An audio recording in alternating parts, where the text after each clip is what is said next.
You know, God wants us to live in that reality that comes from Him rather than the reality that this world gives to us.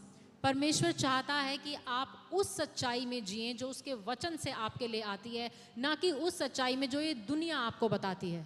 If you are struggling in your life, यदि आप अपने जीवन में किसी भी परिस्थिति से गुजर रहे हैं, it also somewhere signifies that you are living outside of Christ.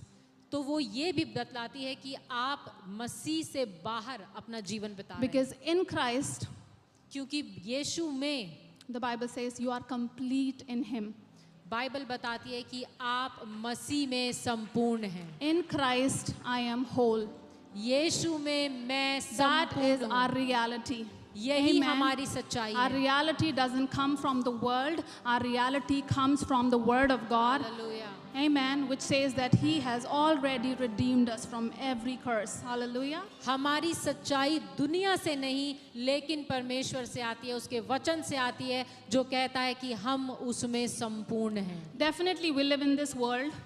हाँ, ये है कि हम इस दुनिया में रहते हैं। And Jesus also said that, you know, in this world you will have trouble, but be of good heart. I have overcome. So when He is living inside of us, we can overcome every struggle in our life in Jesus' name. यीशु ने कहा कि हाँ, तुम इस दुनिया में रहते हो, मुसीबतें आएंगी लेकिन ढांढस बांधो क्योंकि मैंने संसार पर जय पा ली। Amen. And we have the perfect example, our Lord Jesus. और हमारे पास सबसे सिद्ध उदाहरण है और वो है प्रभु यीशु मसीह। He lived on this earth.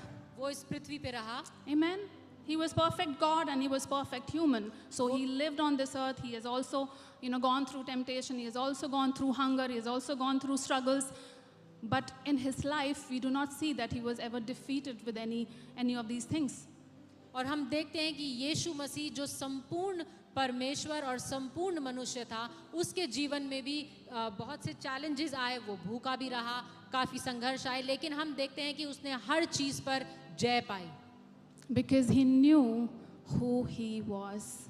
क्योंकि वो जानता था कि Amen. वो कौन है। You and me, we need to know who we are in Christ. आपको